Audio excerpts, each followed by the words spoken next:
Hi, I'm Andy Williams from Cardiff University School of Journalism, Media and Cultural Studies. And I'm going to tell you about some research that I've been doing about the value of UK community news with regard to what gets covered, what news gets written about in the UK by hyperlocal community journalists. Now, of course, the value of news is most often viewed through the prism of its relationship with democracy, most often in relation to four interrelated principal roles, okay? The news as a source of information for citizens, so we can decide, how to react in our society to things which happen. The news as a watchdog, as a fourth estate. The news as a mediator or as a representative of communities, representing communities to themselves and to the outside world. And also as an advocate of the public in campaigning terms. The news media, especially the local news media in this country, has always campaigned on behalf of the communities that it represents. But lots of studies have found that the crisis in the UK news industry is endangering the quality and the independence of local news. As revenues fall and staff are cut and journalism job numbers go down, mainstream local news at the most basic level relies more and more on official sources, on public relations, which means that a very narrow range of voices are routinely cited in the news. It becomes less local in focus. You get local editions, geographic editions being cut. You get the use of cheap national news agency and filler being more prevalent. And this all leads to concerns about the industry's ability to play its democracy enabling roles.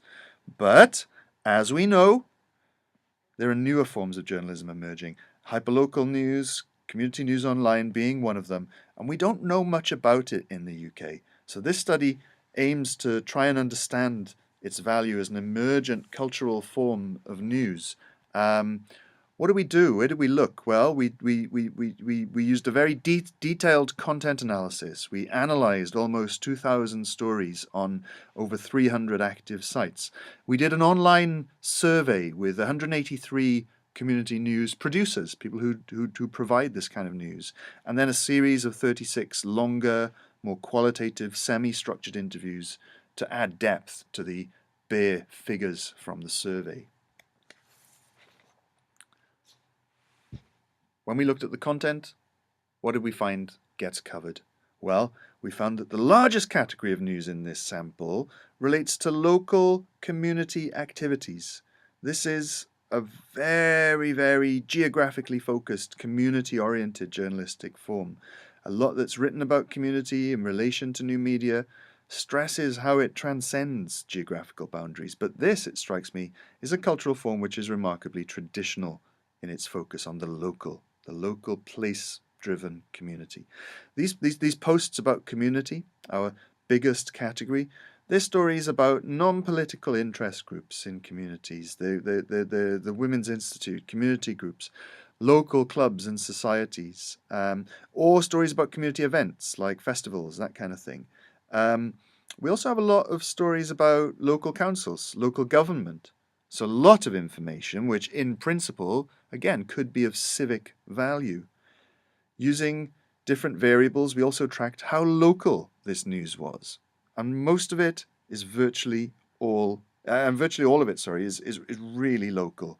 It's obviously encouraging in terms of the news's ability to foster informed local citizenship, especially because lots of these hyperlocal sites are in places where local papers are operating on skeleton staff after round of job cuts over the years, or maybe where they've already been closed down, or where there never was much mainstream media in the first place. Very little, though, written about local activism, local protests, and there's a lot of it about at the moment, so this struck me as a possible gap.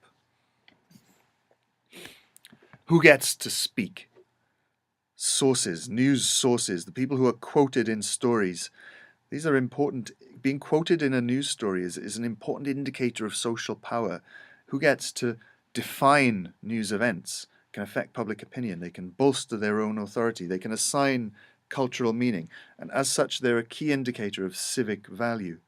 When we compare these findings with studies of mainstream local news, there are some continuities, but there are also some important differences. So like the commercial local news, official sources in government, in business, the police, they're very important here. A big difference is the role afforded to members of the public, people from local community groups, just people in the street. This is much higher than mainstream local news, which is encouraging. Again, I expected to find more influence for members of the public actively organized in political campaigns, but non-party political activists, protesters, trade union members, they're very thin on the ground in this sample, even rarer than in some studies of the commercial local news.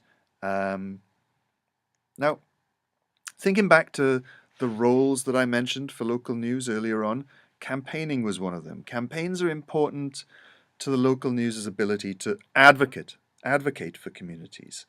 Um, but the relative lack of activists and campaigners cited in the content analysis sample initially led us to suspect that campaigns might be underrepresented in UK community news. But we were wrong. We were wrong. Our survey and interviews suggest otherwise. 42% of our survey respondents have started a campaign where the site sought to change things locally in the last 2 years. That's a quote from the survey.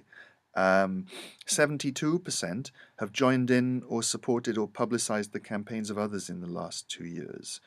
The average number of campaigns started by the hyperlocals themselves was 3. The average number that they joined in on or that they supported whilst not actively participating, that was 5. What do they campaign about? Well, the issues are varied. We've got lots of excellent qualitative evidence around this from the interviews and the survey as well. They can be very small hyperlocal issues relating to what might be seen as minor planning complaints, signs and signage, the quality of thoroughfares, dog poo. Dog poo gets written about a lot, like so does litter. Or they can be pretty big campaigns. They can be against cuts to public services. They can be against major planning developments. They can be about local governance accountability issues or even instances of official corruption. Now, some of our content analysis findings also suggested that there may be a lack of local investigative accountability reporting in this sphere, the watchdog news function that I talked about at the beginning. Now, this would be understandable, okay? It's difficult, it's risky, it's resource intensive to do investigations on local elites. But encouragingly, there's a fair amount of it going on. Our interview and survey data suggests that the picture is quite good. 44% of respondents have carried out an investigation which has helped uncover controversial new information about local civic issues or events in the last 2 years. We were detailed because we wanted to be very clear about what we meant by investigations. But that's quite high, 44%. The average number of investigations undertaken by UK hyperlocals, that was 6, 3/4 of which were turned into one or more news stories. So they're being used as well as getting done. They're being published about. Issues, they varied a lot, but we found lots of examples of really serious public interest investigations, often carried out by producers with no formal journalistic training. There's also a small but effective group who devote themselves almost entirely to this kind of critical investigative campaigning work, and these are a really interesting group. When you drill down and look at the kinds of issues people are investigating, again, we have attention being paid to planning issues, cuts to public services, some investigations around council malpractice, corporate malpractice came up a little bit, and again, quite a few on local political accountability issues, things like filming local council meetings, access to local government-related data, stuff like that. Came up quite a lot in the interviews as well. So, to sum up, UK hyperlocal news on the whole, very information-rich, community and locally oriented. Audiences get lots of locally sourced stories with strong local angles. Members of the public and community groups tend to get more of a say than in the mainstream traditional kind of professional press. The official sources in local government, business, the emergency services, they still get their platform.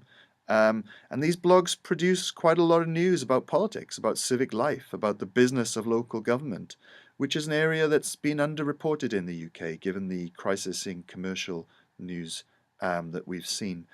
Meanwhile, our surveys and our interviews show us that many hyperlocal news producers are investigating their own stories. They're running campaigns, which they instigate. They're covering the campaigns of others, and carrying out critical investigations on a wide variety of issues of public concern.